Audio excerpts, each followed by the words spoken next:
Good afternoon, ladies and gentlemen. This is Robert Chappell, Executive Editor at Madison365 with your daily update for Friday, January 8th. Thank you for joining me today. We have a special guest for the second part of the program today, Pastor Marcus Allen from Mount Zion Baptist Church here in Madison, who's also the president of the African American Council of Churches, has an important event tomorrow regarding vaccine awareness and sort of learning about what the vaccine is and how it works with some health experts. So he's going to come on to talk about that at about 4:30. So until then, we will catch up on some national news first. Obviously, it's still a lot going on, a lot of fallout still from that insurrection that was attempted on Wednesday. We just received word, or just came out, I guess, from the Anchorage Daily News, that Alaska Senator Lisa Murkowski, who's a Republican, often seen as kind of a moderate swing vote type Republican, along with Susan Collins, has called for President Trump to resign. She's the first Republican senator to do so. A couple of other Republican representatives and currently serving Republican representatives have called for the vice president and the cabinet to remove President Trump. Lots of other former Republicans have called for that as well and called for his resignation. Now, impeachment, it doesn't look like the 25th Amendment thing is going to happen. We talked about that yesterday. I mentioned that it seemed possible but not likely. It does not seem likely at this point, especially since two cabinet secretaries have now resigned.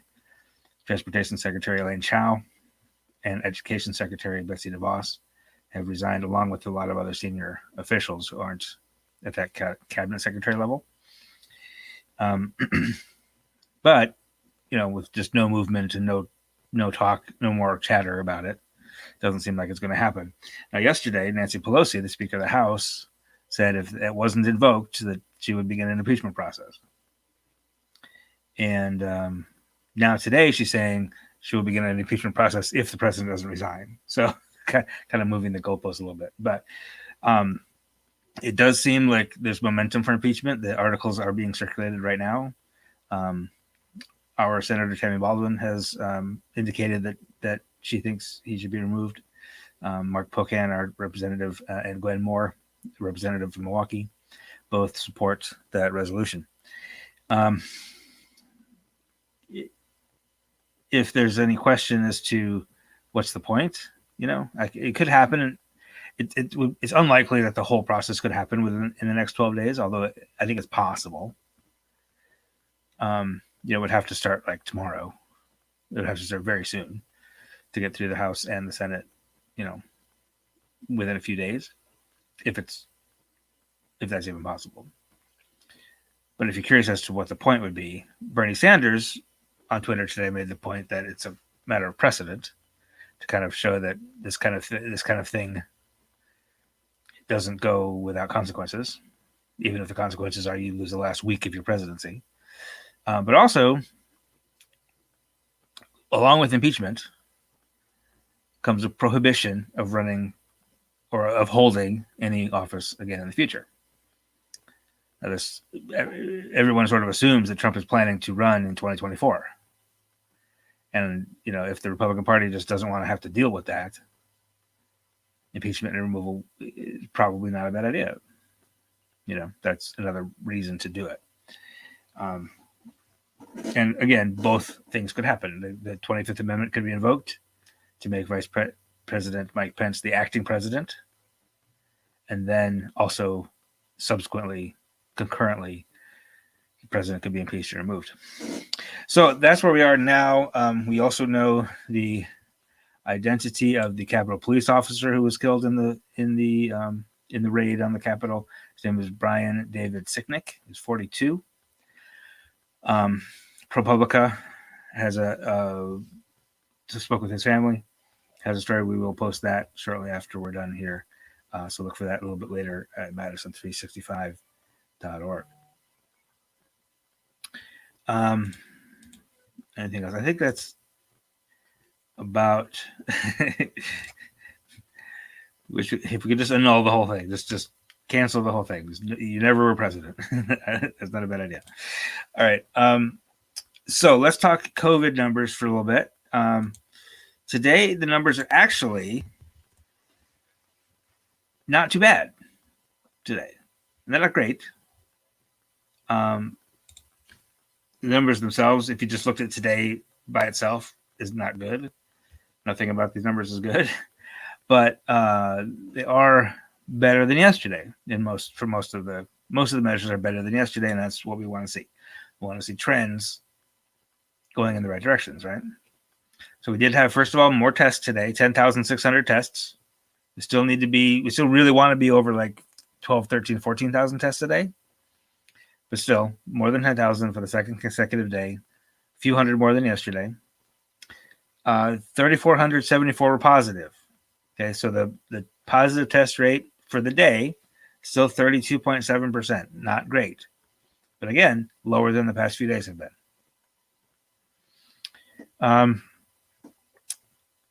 We also reported 42 deaths today. And then 2 were also removed from the data.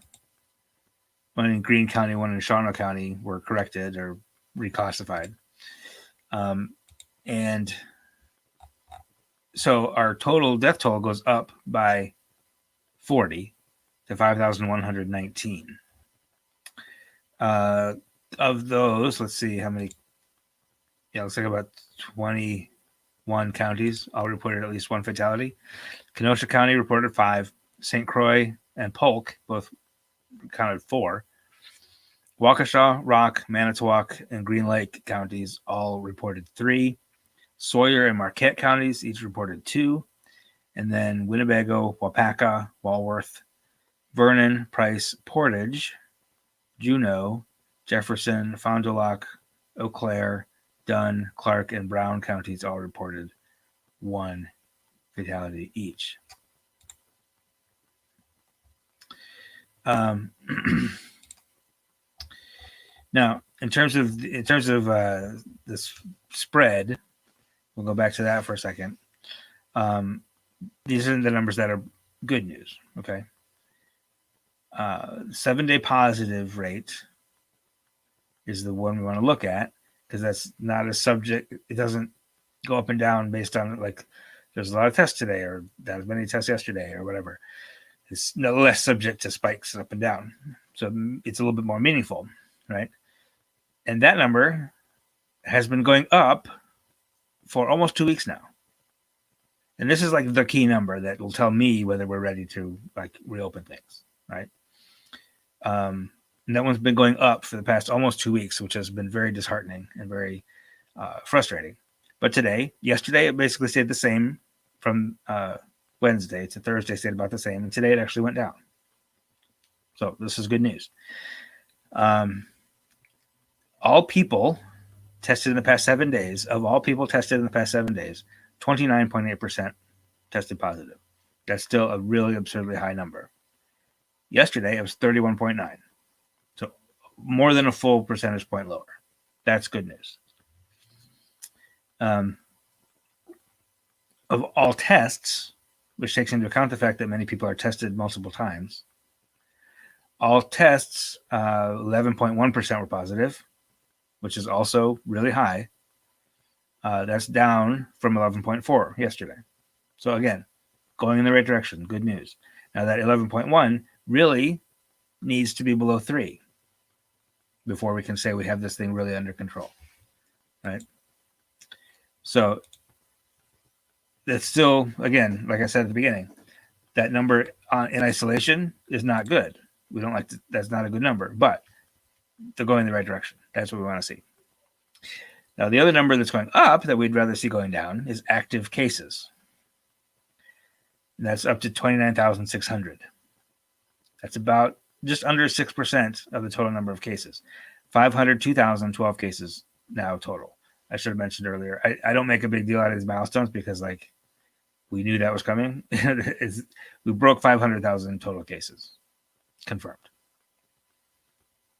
Now, that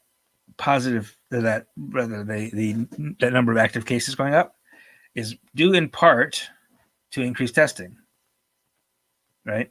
We are seeing, and this is not a complaint. This is not a gotcha or anything like that. But like when we test more, we'll find more cases, and that's kind of a good thing. We want to find the cases. We want, if anybody's infected, we want to confirm that they're infected, trace their contacts, isolate them, that kind of thing.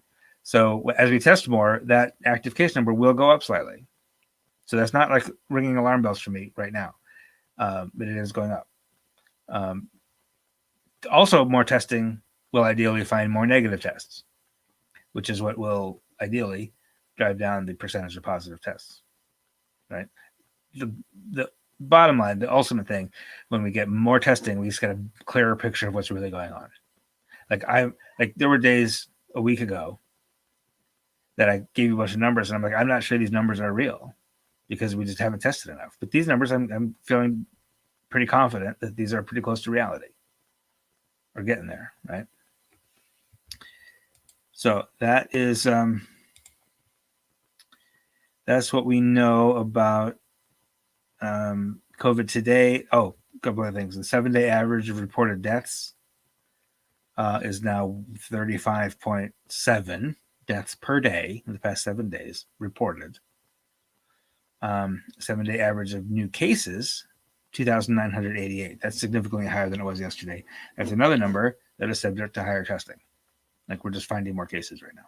So that's actually kind of good news. We'll say one thing about Madison Metropolitan School District. Has been getting a lot of pressure from some parents. I don't know.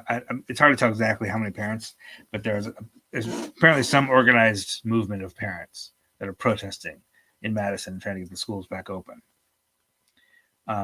There's also pressure coming from the teachers union, who prefer to stay virtual, obviously for the health and safety of the teachers. So they've decided to stay virtual for the time being. Dr. Carlton Jenkins, the superintendent, and a couple of their sort of top officials in the school district had a media briefing this afternoon. Our reporter Malik Anderson was there, and we're tuned in. And we just posted the story right before I came on here. But basically, they're really hoping to go back to in-person instruction. They really want to, but just don't feel that it's safe right now. I will say that many surrounding school districts, including Mount Horeb, Verona, Wanakee, are beginning in the next few weeks. Either they have started to open up again in a hybrid way, or they're starting to do so, this month or next month. But Madison's a different story. It's much more densely populated. It's going to be a lot harder in Madison to create small groups where distancing can happen. And some of the buildings are kind of on the old side, and the ventilation is not that great. And like windows literally don't open. So it's understandable that Madison might be a little bit more cautious. Now, I will say they are following CDC guidelines as well as guidelines from the state and the county, but they did not say specifically like what number would trigger you to reopen, which is understandable also because you don't necessarily want to gamify it. You know what I mean? You don't want to necessarily pin it to one number the way New York City did. New York City opened schools and then said, as soon as their positive test rate hits 3%, we're going to close. And that didn't go very well because when that positive test rate hit 3.0%, it just that number alone didn't necessarily make sense for the schools to close. So they're trying not to do that, I think. Madison Metro is trying not to pin it, to that kind of number, make people watch a chart to see if this kids go back to school or not. So I would imagine there'll be some fallout. I imagine there'll be some.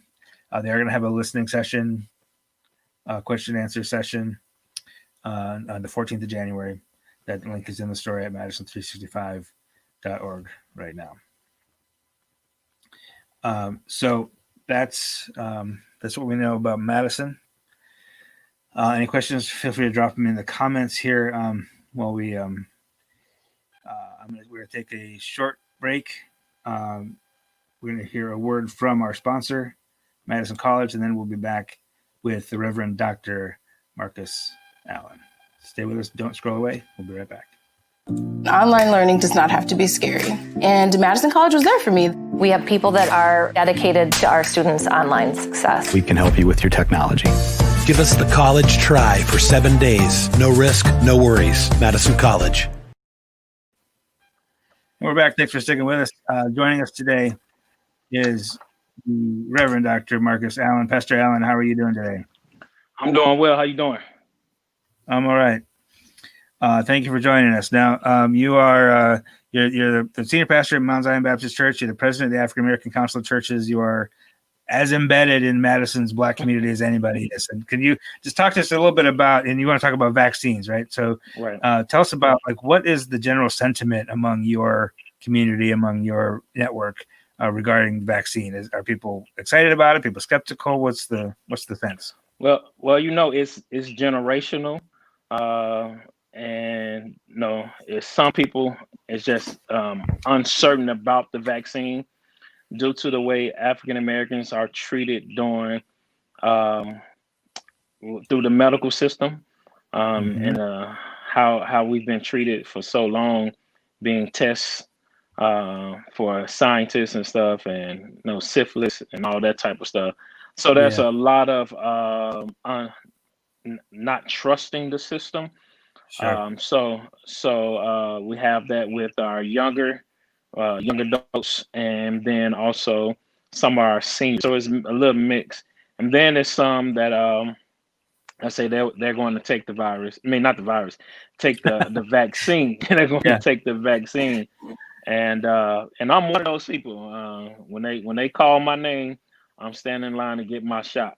I say that I trust the science, but also being in the Army for 10 years, I've had all the other vaccines, and so H1N1, swine flu, anthrax, smallpox. They make us take all of that stuff before going overseas and going to Iraq and Afghanistan and stuff. So that's my reasoning. But I wanted to bring on this panel of experts so that we can be able to give people knowledge of the vaccine and why they should or not. The decision is it's your own personal decision. I'm not telling anybody to take it. I'm not advising anyone on any part of that, but I do want to provide you with the knowledge, knowledge of the vaccine. So we just decided to put a panel together, and everybody we reached out to agreed, and I think it's going to be great. So who's going to be on this panel? I know it's Damon Boatwright from SSM Health, right? Yeah. And, let me look at the list. It's I get it here. Yeah, you got the list? I think I do. Give me 1 second. But it's so we partner with Carla Gaines worked for Court. I think they with that it's like Meriter, SSM, UW. So we have all the hospitals, and then we also have Dane County. I got Department of Health. So David Boatwright is the regional president of SSM Health. Dr. Cheryl Henderson from UW Health Infectious Disease. Chris Noels, who's a nurse at Unity Point Meriter. Shiva Bidar, who's the vice president and the chief diversity officer at UW Health. Lord Sanjani from Madison-Dane County Public Health. And Dr. Jasmine Zapata of UW Health, who our audience is plenty familiar with a lot of those folks. Yeah. So and they'll be they'll have the information and kind of the here's how the vaccine works kind of thing to kind of address any fears or skepticism or anything like that. All of that, just giving us a breakdown of it, giving us and then I know many people have questions, so we're gonna open it up to the community too, if they have any questions, so you can go to Mount Zion Facebook page tomorrow at 11 a.m. That's Mount Zion Baptist Church, and right here in Madison, Wisconsin. You just go to our Facebook page at 11 a.m. and we will you will be on, and you can just put your questions there. We'll see your questions. We'll take them down, and we'll try to answer as many as possible. But we're going to talk about the vaccine, why it's important. Also try to talk about distribution too, how it's getting out. I think it's New York Times. New York Times has like the vaccine calculator or something like that, where you can go and see what spot in line. I checked mines, and for Dane County, I'm 417,000 people are in front of me. So sometime in like 2028, you'll get yours. Somewhere up in there. But we have not only like healthcare practitioners, but we have healthcare executives here that know the system and are in the middle of navigating it. So we'll be able to answer like some questions about what's the priority, who's next, and how many more vaccines are we going to be expecting, right? Like, when is this really going to ramp up here in Wisconsin and around Madison? So, and that video will then just be on your Facebook page. Even if somebody can't see it live, they'll be able to go back to watch it it'll later, be on, right? and it'll also be on our YouTube page, which is MTZ Life. MTZ Life. They go to our YouTube page, it'll be on there too. So we'll have it on both platforms. So a lot of people don't have Facebook. And the presenters, they'll be here at the church. And it'll all be shot here from the church. So we'll have the presenters in the church. Something that we know, hopefully we can trust our healthcare providers to be safe in these streets. And so we know here at Mount Zion, we're still not in worship, so we're still not allowing people to come into church. We've been virtual since March, 14th, 15th, somewhere in there. And so we've been doing a pretty good job with those who've been in our church, so staying safe. But I definitely just want to get out information to our community about the vaccine. Then also, I want our community to know that Mount Zion will be a place, hopefully, if we can partner with the county or the state, whoever is willing to partner with us, to be that place. If they want to use our building of anything to give out the shots and stuff, or use our parking lot, whatever they want to do, I want to make sure people know that Mount Zion is available for that. And that's right. A really important hub on the south side to get it into people. Right. That seems great. All right. Well, Pastor Allen, I really appreciate you giving us a few minutes today. It's been really helpful, and we will tune in tomorrow at 11. All right. Thank you so very much. All right. Thank you, sir. Bye-bye. Bye now.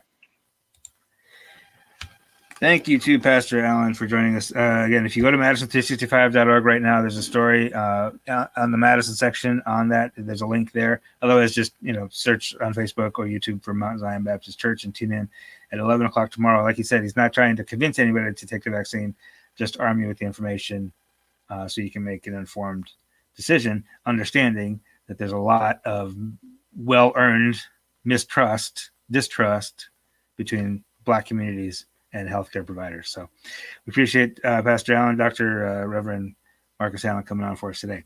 That is our show for today. I hope you have a wonderful weekend.